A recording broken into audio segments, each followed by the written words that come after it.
అలా అని చెప్పి రైతులందరూ మోసపోవాలి, రైతులందరూ అప్పుల్లో పడిపోవాలి అని కాదు సోదరులు నేను చెప్పే పాయింట్. ఇప్పుడు వ్యవసాయం అని ఏంటంటే చిన్నతనం నుంచి చూస్తున్నారు, మీరు వ్యవసాయదారులుగా ఉండిపోయారు. గొప్ప చెప్పుకుంటారు మీరు రైతులు అని చెప్పి. గొప్ప చెప్పుకునే రైతులు ఎలా ఉండాలి? టెక్నికల్గా వ్యవసాయం చేస్తే డబ్బులు వస్తాయి. మీకు కూడా తెలుసు ఆ విషయం. మీకు తెలియని వాళ్ళంత అమాయకులు కాదు మీరు.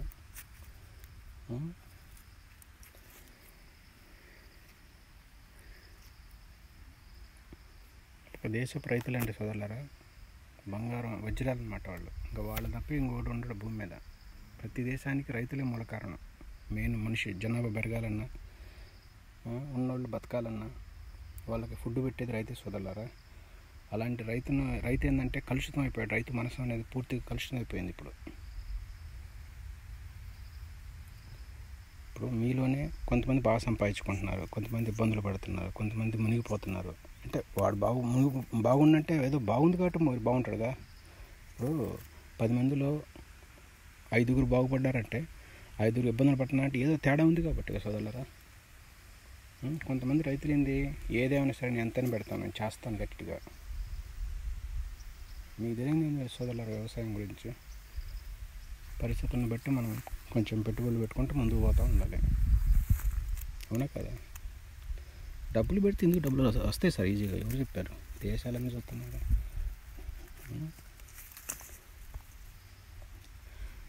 డబ్బులు పెడితే డబ్బులు గ్యారంటీకి వస్తాయి. ఎందుకు పెట్టుబడి పెట్టి పంటకు పెట్టి, అంటే అన్ని పంటలు పెట్టాలి లేదు పెట్టుబడి. మనం పంటకి పెట్టుబడి పెడితే ఖచ్చితంగా డబ్బులు వస్తాయి. ఎందుకు ఎవరి కోసం బాకీ కాదంటారా? అట్లా కాకుండా నువ్వు పెట్టేది తక్కువ. ఫస్ట్ నీతి నిజాయితీలు లేవు. మా రైతులు చెప్పేది ఎప్పుడు కూడా ఏంటంటే మాట్లాడితే మాకు అప్పైంది అంటారు. మాట్లాడితే నిజంగా అది వ్యవసాయంతో అప్పైందా? వేరే ఏమైనా అప్పులైనాయా? వ్యవసాయంతో అప్పున్న రైతు ఇప్పుడు అప్పని చెప్పుకోదు. పెట్టుబడి పెట్టాను సార్, ఈ పంట పండుద్దని నమ్మకం ఉంది, వచ్చితే డబ్బులు. ఫస్ట్ మీకు మన కాన్ఫిడెన్స్ ఉండాలి వ్యవసాయం మీద. చదువుకున్న వాళ్ళందరూ వ్యవసాయానికి వచ్చేస్తున్నారు. పెద్ద పెద్ద కంపెనీలు వ్యవసాయానికి వచ్చేసినాయి. వాళ్ళందరూ ఇంట్రెస్టింగ్ వ్యవసాయం చేస్తుంటే చేసేవాళ్ళు రైతులు మీకేమైంది? మీరు ఏమన్నా మహా పెడితే ఎంత పెడతారు పెట్టుబడి? మీకు ఎకరానికి ఎంత పెడతారు? మహా పెడితే పంటను బట్టి పెట్టుకుంటారు, అంతేగా అదంటారా? సో ఆ విధంగా మీరు ఆలోచించుకోవాలి. ఎప్పుడు రిటైర్డ్ అవుదాము? జాబ్ చేసేవాడు కూడా 60 సంవత్సరాలు జాబ్ చేస్తాడుగా. వాడు రిటైర్మెంట్ ఎప్పుడో వాడు చేతను ఇష్టపడ్డాడు, రిటైర్మెంట్ నాకు వద్దంటాడు. మీ రైతులకు అప్పుడు రిటైర్మెంట్ ఎందుకు మీకు? అందరూ వ్యవసాయం గట్టి చేయండి. అప్పు అయింది అనుకో, దేశంలో అందరికి అప్పు అయితే గవర్నమెంట్ ఏం చేద్దాం? మిమ్మల్ని ఏం చేయదు. వాళ్ళు అర్థం చేసుకుంటారు. ఎందుకు నేను కట్టలేను సార్, మాకు ఇట్లా కష్టపడి పెట్టుబడి పెట్టాము, పంటలు లేవు, గవర్నమెంట్ కూడా దీనికి బాధ్యులు కావాలంటే అందరూ ఒక 30 మినిట్ ఎందుకు అయిద్ది. అదే పంజాబ్లో జరిగిన స్టోరీ. ఇప్పుడు మేము మండెత్తున్నాం సార్, మాకు రేట్లు కావాలని చెప్పి గొడవ చేస్తాను వాళ్ళు. అది చేయరు. మళ్ళీ 3-4 లక్షల అప్పుకు కూడా అప్పు అని చెప్పుకుంటాడు. 10 ఎకరాల వాళ్ళు కూడా 5 ఎకరాలు 2-3 లక్షలు, 4 లక్షలు, 5 లక్షలు. అంటే ఎకరాన్ని బట్టి పెట్టే పట్టరు బట్టి చెప్తున్నానండి. అందరూ అదే పెడతారంటలేదు. అంటే ఒక ఎకరం కాదు, ఎంత అప్పు అయినా సరే అప్పుల గురించి మాట్లాడుతున్నాం. కానీ పొలం ఏంటి, దాన్ని ఎట్ట పండించుకోవాలి, దాన్ని ఎట్ట డబ్బులు తీసుకోవాలి. వ్యవసాయం రానివాడేమో వ్యవసాయం చేస్తాడు. వ్యవసాయంలో మునిగి తేలి వ్యవసాయంలో తాత నుంచి వ్యవసాయం తెలుసుకున్నాడేమో తప్పించుకోవాలని ట్రై చేస్తున్నారు. ఇది ఎన్ని రోజులు నడుస్తుంది కథ చూద్దామండి. భూమి ఉన్నాళ్ళు ఏం జరుగుతుందో చూద్దామండి. రేపు రాబోయే రోజులు ఎట్లుంటుంది తెలుసా? కిలో బియ్యం కోసం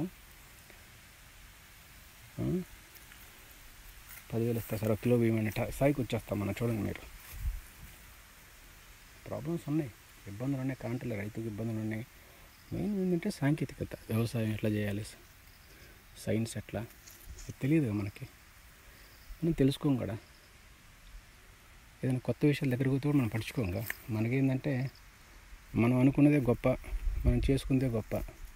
మరి అలాంటప్పుడు పిల్లల్ని అగ్రికల్చర్ బీఎస్సీ చదువుతున్నారు, కంప్యూటర్ సైన్స్ చదువుతున్నారు, ఎంటెక్, బీటెక్, మెకానికల్, సాఫ్ట్వేర్లు ఇవన్నీ చేసి పిల్లల్ని చదివకూడదు. మీరు అలాంటప్పుడు మీరు అనుకుంటున్నారు పిల్లలు అమెరికాలో, జర్మనీ, జపాన్ అక్కడికి వెళ్ళి, బెంగళూరు అటు వెళ్ళి ఈజీగా డబ్బు సంపాదిస్తారు అనుకుంటున్నారు. లేదమ్మా, చాలా కష్టపడుతున్నారు. మీకు తెలియదు. వాళ్ళు మెంటల్ స్ట్రెస్, మెంటల్ టెన్షను.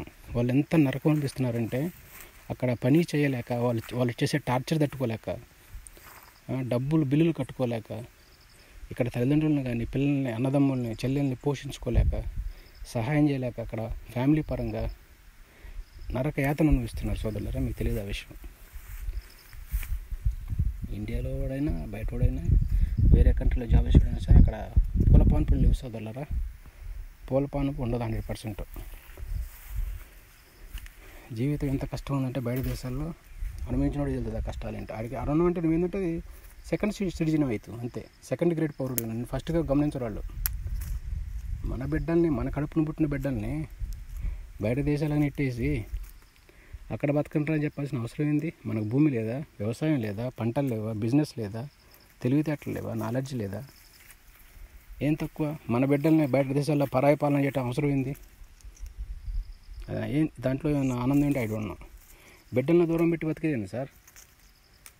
మన బిడ్డలు కడుపు పుట్టిన బిడ్డల్ని బయట దేశాల్లో ఎన్ని కష్టాలు పడుతున్నారు చూసారు ఎవరన్నా? చూస్తున్నారు ఎవరన్నా? వాళ్ళు ఎన్ని కష్టాలు పడుతున్నారు ఎవరైనా చూసారు? ఒక్కళ్ళని గమనిస్తున్నారా? ప్రతి నెల వాడు బిల్లు కట్టి ప్రతి నెల వాడు జీతం వస్తే నాడు బతకగలుగుతాడు, లేకపోతే బతకలేడు.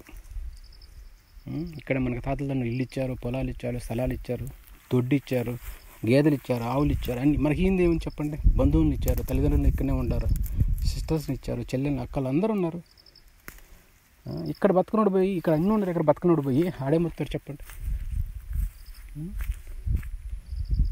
సో ఆలోచించండి సోదరులారా, రైతు సోదరులారా. మీరు తలుచుకుంటే ఏదేం చేయగలరు సోదరులారా? బిడ్డలు బయటకు వెళ్ళి వాళ్ళు ఏదో మనం కుప్పలు సంపాదించి మనకు పెడతారు. అంత ఈజీ లేదు సోదరులారా. ఇప్పుడు అంతా రూపాయికి రూపాయి ఆడైనా సరే గుర్తుపెట్టుకుని సోదరులారా, అంత ఈజీగా డబ్బులు లేవు.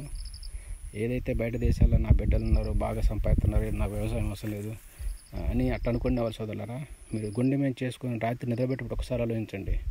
నరక యాతన అనుభవిస్తున్నారు సోదరులారా, గుర్తుపెట్టుకోండి. అందరూ అంటలేదు నేను, అంటే సాధారణంగా ఎవరైనా సరే ఆడ కష్టపడింది డబ్బులు రావాడ, కష్టపడితే 4 రూపాయలు డబ్బులు వస్తాయి ఆడ, లేకపోతే డబ్బులు ఎవరు. ఎందుకంటే అక్కడ ఇంటర్నేషనల్ పీపుల్తో ఛాలెంజ్ అనమాట. అక్కడ ఇదేంటంటే ఓన్లీ మహా అయితే మన స్టేటు లేకపోతే పక్క స్టేటు లేకపోతే మన ఇండియాలోనే ప్రాబ్లమ్స్ ఉంటాయి, ఛాలెంజెస్ ఉంటాయి ఎంప్లాయీస్తో కానీ, వర్క్ చేసేటప్పుడు కానీ, ఏదైనా సరే. అక్కడ ఏంటంటే ఇంటర్నేషనల్ పీపుల్ అన్ని దేశాల్లో వస్తారు కాబట్టి వాళ్ళందరినీ నెట్టుకుంటూ పోయి నువ్వు జాబ్ సంపాదించుకొని డబ్బు సంపాదించుకోవాలన్నమాట. అప్పుడే నువ్వు టాలెంట్ ఉంటే నువ్వు తీసుకుంటావు, లేకపోతే తీసేస్తారు అక్కడ. ఇక్కడలాగా నేను వ్యవసాయం చేశాను, ఈడ అప్పు అయింది నేను చేయలేదంటే బయటపడతారు మమ్మల్ని. మీకు తెలుసా, మేము వ్యవసాయంలో ఫస్ట్ అక్కడ అగ్రికల్చర్ స్టార్ట్ చేసినప్పుడు మమ్మల్ని తీసుకున్నప్పుడు వాడు ఇస్తాడు మాకు 5,000 ఎకరం, 10,000 ఎకరం, 1000 ఎకరాలు ఇస్తాడు చేతికి. 20 మందిని ఎత్తులు, ఎక్కువ కూడా 20 మందిని 19 మంది ఎత్తులు. మిషన్ కూడా ఉంటాడు, ఒక ట్రాక్టర్ కూడా ఉంటాడు, కొంతమంది హార్వెస్టర్స్ ఉంటారు, కొంతమంది పిక్కర్స్ ఉంటారు, ఫ్రూట్ పిక్ చేసే వాళ్ళు ఉంటారు, లేకపోతే వ్యవసాయం చేసే కొంతమంది టెక్నీషియన్స్ ఉంటారు, అగ్రానమిస్ట్ ఉంటారు, గ్రోయర్స్ ఉంటారు, ఫార్మర్స్ చాలామంది ఉంటారు. దాంట్లో టెక్నాలజీ నర్సరీ వర్కర్స్ ఉంటారు. వాళ్ళందరినీ ఇచ్చేసాడు. ఏమంటారు సార్, నువ్వు వీళ్ళందరితో కలిపి నువ్వు వ్యవసాయం చేసి డబ్బులు సంపాదిస్తేనే నువ్వు ఉంటావు, లేకపోతే పోతావు, అంతే సింపుల్. ఇప్పుడు మనం వాడి కోసం గాడి సేకరి చేసి ఒళ్ళని తిరగ తీసుకొని ఉండే మనం బతికేది 60 సంవత్సరాలు అనుకోండి. దాంట్లోనే ఆ కష్టాలకి తక్కువలోనే చచ్చిపోతాం మనం, ఆ టెన్షన్ తట్టుకోలేక. సాఫ్ట్వేర్ వాళ్ళు ఏం హ్యాపీ ఉన్నా మీరు ఆలోచించట్లా. సాఫ్ట్వేర్ వాళ్ళు మీరు అనుకున్నంత హ్యాపీ లేదు వదలరా. కింద కూర్చొని ఏసీల దగ్గర, కంప్యూటర్ దగ్గర వీడికి కూర్చొని వాళ్ళు టెన్షన్లో పడిపోతాం. సరే ఇవాళ రేపు పిల్లలకి పెళ్ళిళ్ళు కానీ ప్లస్ పిల్లలు పుట్టడం కానీ ఇలా దాదాపు ఫర్టిలిటీ ప్రాబ్లమ్స్ వచ్చేసినాయి జనరేషన్ పీపుల్కి కూడా. కష్టాలకి, స్ట్రెస్ అనేది అంత ఈజీగా వస్తుంది. గుర్తుపెట్టుకోండి, బంగారం లాంటి భూమి ఇండియా అంటే అన్నం పెడతాడు అని సరే, అలాంటి భూమి మనందరిని వదిలేసుకొని ఆడిపోయి అన్న బతికి, ఇక్కడేమో రైతులు చూస్తే ఎట్లా, అక్కడ చూస్తే అక్కడ కష్టాలు, ఇక్కడ డబ్బులు రావట్లేదు. ఎందుకంటే మీరు మారరుగా. మీరు మారితే ఎందుకు అన్నీ మారిపోతాయి, అంతేగా. ఒక్కళ్ళని ఆలోచించారా? బయట దేశాలు ఆపర్చునిటీ ఎందుకు ఉంటాయి సార్? నేను ఒకటి జర్మనీ అడుగుతున్నాడు, మీ దగ్గర లేబర్స్ బాగుంది, హ్యూమన్ రిసోర్సెస్ ఎక్కువ ఉంది, బాగా పంపించండి, మేము వాడుకుంటాం అంటున్నారు. ఒక్క మాట చాలదా? మనం ఎంత అమాయకులు ఉన్నాం. అన్ని కంట్రీస్ మన లేబర్ కావాలి వాళ్ళకి. మనం లేబర్ అడిగిపోతే వాడు మళ్ళీ ఏమంటాడు తెలుసా? నేను వెళ్ళిన కొత్తలో నేను ఇంత చదువుకొని కూడా వెళ్ళినప్పుడు నాతో వచ్చినాడు చాలామంది, మమ్మల్ని ట్రాక్టర్ నడపడానికి కూడా పనికిరాదని చెప్పారు వాళ్ళు. మేము చదివింది అగ్రికల్చర్ ఇంజనీర్ అన్నీ అడిగిపోయినాం. పోతే మమ్మల్ని కనీసం ట్రాక్టర్ నడపడానికి కూడా మాకు ఆపర్చునిటీ లేవాడు.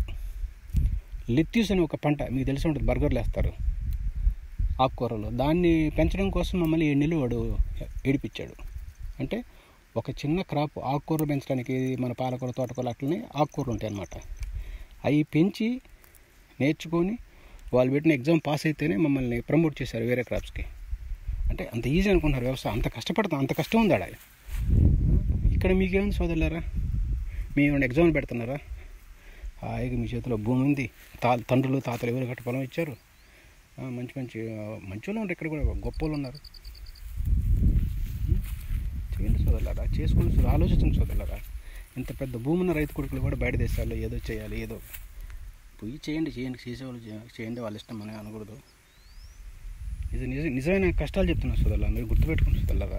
మన బిడ్డలను మన ఇంటి దగ్గర ఉంచుకొని మనం వ్యవసాయ రంగాన్ని ప్రోత్సహించి మనం ముందుకు పోవాలి. కానీ ఒకప్పుడు ఇంటికి వెళ్తే కాడెద్దులు అనేవాళ్ళు, జీతగాలు అనేవాళ్ళు, వరి పుట్ల ఒడ్లు పోసిండే ఇంటి ముందు రాగానే, గేదెలు, ఆవులు, పాలు, సంతానం, ఇన్ని రకాల అభివృద్ధితో పాతలు ఉండేవాళ్ళు గొప్పగా. అన్నం కానీ, ఆ స్టైల్ కానీ, ఆ పాత రోజు విషయాలు కానీ ఎంత గొప్ప ఉండేవి చెప్పండి. ఇప్పుడే ఉంది, ప్రజలు మారిపోయారు, సంతానం పెరిగిపోయింది, ఫుడ్ లేదు, రేట్లు పెరిగిపోయినాయి, ఆటోమేటిక్గా పండించే వాళ్ళు లేరు. దేశం అంతా నష్టాల్లో ఉంది, కష్టాల్లో ఉంది. సంపాదించిన ఏముంది, 30,000 జీతం అంటే హైదరాబాద్లో ఈ వేస్ట్ కమ్మా. హైదరాబాద్ అనే బెంగళూరు 30,000 కూడా జాబ్ చేస్తున్నారు ఇంకా మనోళ్ళు. అది కరెక్ట్ కాదుగా. ఏమి మిగులుతాడు పాపం. ఇక్కడ ఒక రైతు అనేవాడు ఏంటంటే 5 ఎకరాల్లో ఉండి వాడికున్న 3 బిడ్డలు కానీ 4 బిడ్డలు కానీ 2 బిడ్డలు కానీ చదివించి ఇంజనీరు, డాక్టర్ ఏదో కష్టపడుతున్నాడు పాపం. కానీ అదే వాడు చదువుకొని అడవి సెటిల్ అయ్యాడో కట్ట అక్కడ తన బిడ్డలని పోషించుకొని చదివించుకోవాలంటే వాడికి శక్తి సరిపోవట్లేదు. అర్థమైందా?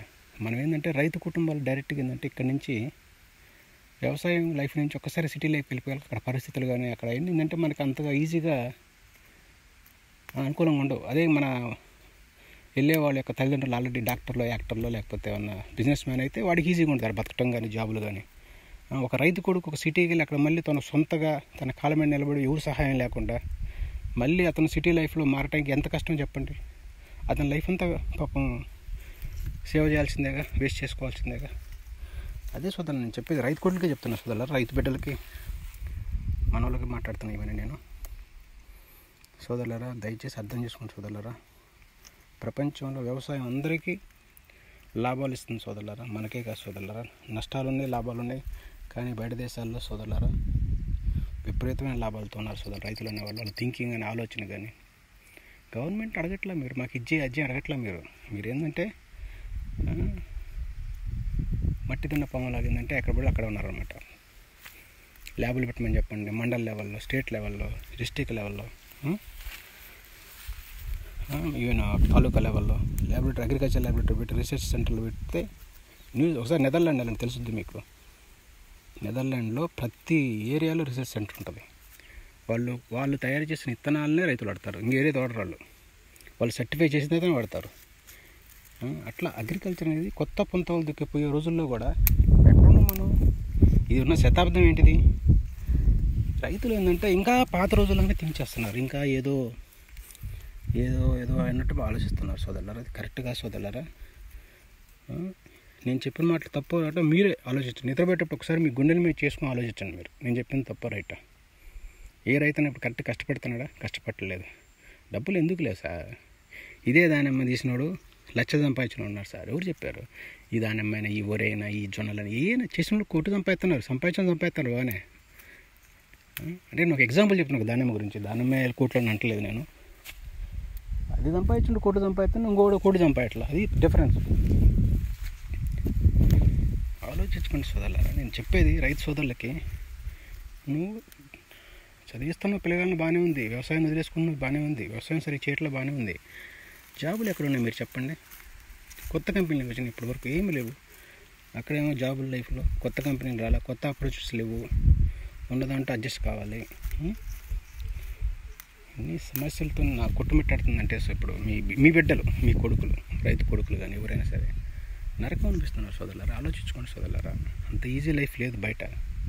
హాయిగా 10-20 ఎకరాలు రైతు కూడా బ్రహ్మాండంగా కొడుకుని దగ్గర పెట్టుకొని మంచి వ్యవసాయం చేసుకొని సంతోషంగా కలిసి ఉండాలి. కానీ నేను ఒక రైతుని కలిసాను అనమాట.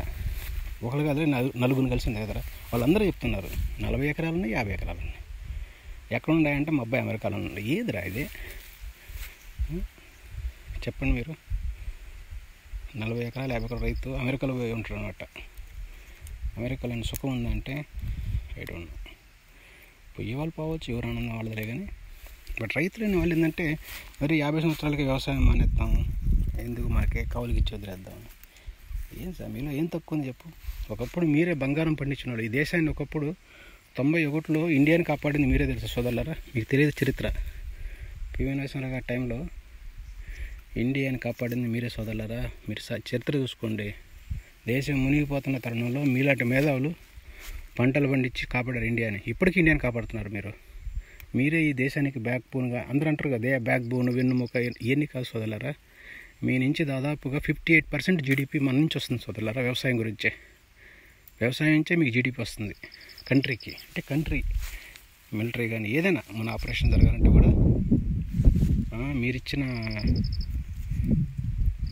పనితోనే, మీరు పండించిన డబ్బులతోనే. సో ఈ విధంగా మీరు ఇంత బాగా పనిచేసేవాళ్ళు. ఒకప్పుడు పెద్ద పెద్ద ముల్లెలు తలమే పెట్టుకొని బర్రెల పాలు కోసం ఇంటికి 4-5 బర్రెలు ఉండేవి, గేదెలు ఉండేవి. చెప్తున్నా, పెద్ద పెద్ద ముల్లెలు ఎత్తుకొని వచ్చి గడ్డేసి పాల కోసం వాటి కోసం కష్టపడి పాపం. ఈవెన్ 2 ఎకరాల రైతు కూడా 4 పిల్లల్ని సాకాడు సోదరులారు, గుర్తుపెట్టుకోండి. 2 ఎకరాల రైతు కూడా 4 పిల్లల్ని పెద్ద పెద్ద చదువు చదివించి, 3 ఎకరాల రైతు కూడా, 5 ఎకరాల రైతు కూడా, బిలో 5 ఎకరాల రైతులందరూ బిడ్డల్ని బాగా చదివించి బాగా కష్టపడి డాక్టర్లు ఎంతోమంది అయ్యారు, ఇంజనీర్లు అయ్యారు, ఫారెన్లో సెటిల్ అయ్యారు, వెల్ సెటిల్ అయ్యారు. అంత సాకిరీ చేసి అంత సేవలు చేసిన మీరా ఇవాళ ఈ వెనక్కిపోయి మాట్లాడేది. ఒక్కొక్క ముళ్ళు వేస్తే ఉన్న ఇంట్లో ఉన్న గేదెలు సరిపోయేది. అంత పెద్ద పచ్చిగడి కోసుకొచ్చేవాళ్ళు కొండకి అటెళ్ళి. అంత సేవలు చేసిన అమ్మలు, తల్లులు, అన్నలు, అక్కలు, చెల్లెళ్ళు, ఇలాంటి వాళ్ళు ఇలా వ్యవసాయాన్ని వదిలేసిపోదాం. యాడికి పోతారు వ్యవసాయం వదిలేసి? మీరైనా తినాలిగా. సరే వేరే వాళ్ళకి మనం ఎందుకు పెట్టాలి, కానీ మీరైనా తినాలిగమ్మా. ఎవరు చేస్తారు వ్యవసాయం? మీరేనా? కంట్రీ అంటే, దేశం అంటే మట్టి అన్నారు గురిజాడ అప్పారావు గారు. దేశం అంటే మట్టి కాదు, దేశం అంటే మనుషులు అన్నట్టు అన్నాడుగా. ఆయన చెప్పింది 100% కరెక్ట్. అంత ఈజీ కాదు సోదరులారా. మీరు తప్పించుకోవాలన్నా మీరు తప్పించుకోలేరు. వ్యవసాయాన్ని వదిలిపెట్టడం అంత ఈజీ కాదు సోదరులారా. నిజంగా సోదరులారా, జాబ్ లైఫ్ అనేది చాలా కష్టం సోదరులారా. మీరు దయచేసి అర్థం చేసుకోండి. వాళ్ళు చెప్పుకోరు కొన్ని కష్టాలని, బట్ మేము ఆల్రెడీ చూస్తున్నాం కాబట్టి, అనుభవించాం కాబట్టి చెప్తున్నాను మీకు. వ్యవసాయం అంటే తమాషా కాదు సోదరులారా. టెక్నాలజీ పరంగా వెళ్తే డబ్బు సంపాదించే సోదరులారా. ఒక చిన్న జాబ్ చేసే అతను వాడికి ఎంత వద్ది? మహా అయితే హైదరాబాద్ ఈ రేంజ్లో, బెంగళూరులో కానీ 50,000 60,000 మహా జీతం అవుతాయి. జీతం సంవత్సరం అంతా కౌంట్ చేసుకో, ఎంత అవుద్ది? 6 లక్షలు లేదా 10 లక్షలు వేసుకో. 10 లక్షలు వేసుకో. 10 లక్షలు వేసుకో. నువ్వు సంవత్సరం అంతా కష్టపడితే వచ్చే డబ్బులు. సరే భార్య కూడా కష్టపడుతుంది అనుకో, సరే 10 లక్షలు వేసుకుని ఇద్దరు కలిపి. అదే నువ్వు 1 ఎకరం ధాన్యం వేసుకో, 1 ఎకరం జామ వేసుకో, 1 ఎకరం సపోటా వేసుకో, 1 ఎకరం మ్యాంగో వేసుకో, 1 ఎకరం ఏదైనా పంట వేసుకో. ఊరి నేను పత్తిమిర్చి అవ్వట్లేదు సోదరులా, దయచేసి అది తీసుకురావద్దు. కొన్ని మంచి పంటలు ఉన్నాయి సోదరు, డబ్బులు వచ్చే పంటలు చాలా ఉన్నాయి సోదరులారా. ఎస్పెషల్లీ హార్టికల్చర్ క్రాప్స్కి డబ్బు ఎక్కువ ఉంది సోదరులారా. సో 1 ఎకరం వేసుకుంటే 10 లక్షలు ఈజీ సంపాదించు సోదరులారా. నేను ఇంతకన్నా మీకు ఇంకా చెప్పాల్సిన అవసరం సోదరులారా. మీకు ఆ మాత్రం తెలియదా?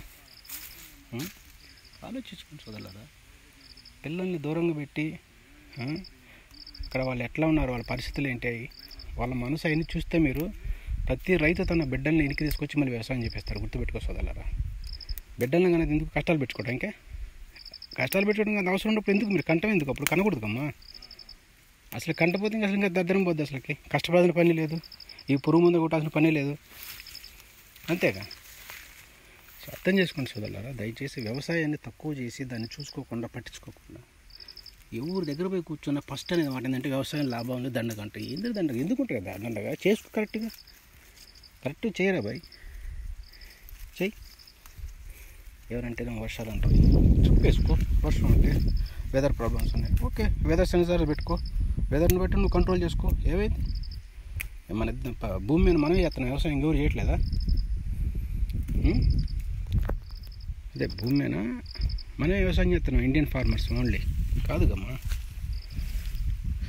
తెలుసుకోండి సోదరులారా, తెలుసుకొని అవగాహన చేసుకోండి సోదరులారా. రైతులు కొడుకులు అంటే మేము జాబులే చేయాలి, వ్యవసాయం దండగని చాలామంది చెప్తున్నారు సోదరులారా. అది ఆ విషయం సిటీకి వెళ్ళి 10 రోజులు ఉంటే వాళ్ళ సంగతి మీకు తెలుస్తుంది. అక్కడ ఎన్ని కష్టాలు ఉన్నాయో అర్థం చేసుకో. రాను రాను జనాలు పెరిగే వాళ్ళే కానీ తగ్గరు, గుర్తుపెట్టుకోండి. కనీసం వాళ్ళ కడుపుకు 4 ఏళ్ళు పోతున్నాయంటే మీలాంటి దేవుళ్ళ వల్లనే, గుర్తుపెట్టుకో.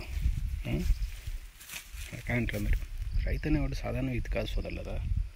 మీకు ఆర్థికంగా డబ్బులు తక్కువ రావచ్చు, ఇబ్బందులు పడవచ్చు, కానీ మీ శ్రమ అనేది, ఆ శ్రమకు ఫలితాలు మళ్ళీ దేవుడు ఇస్తారు సోదరులారా మీకు. మీరు తప్పు అర్థం చేసుకోవద్దు.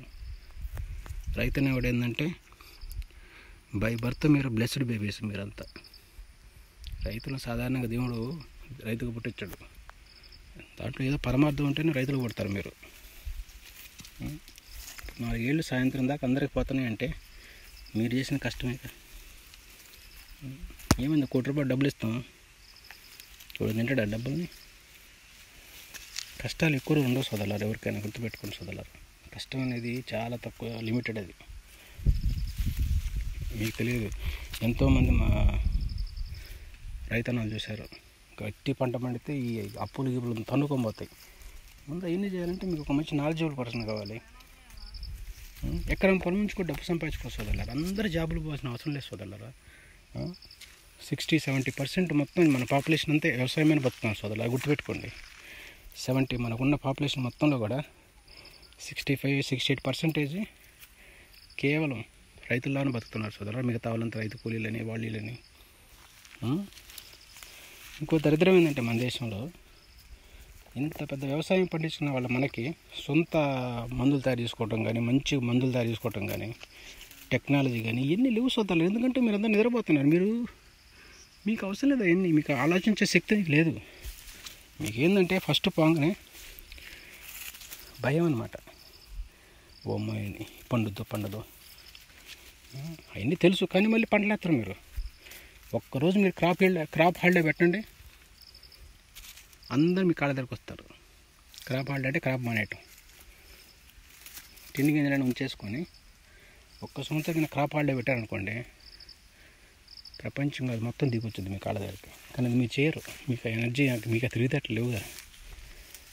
సో ఆలోచించుకోండి సోదరులారా. ఇవన్నీ మీకు తెలియదని కాదు, మీకు తెలుసు. కానీ ఏంటంటే మీరు నటిస్తున్నారు. అందరూ నటించండి, ఎండో నటిస్తారు, నటించండి. Thank you.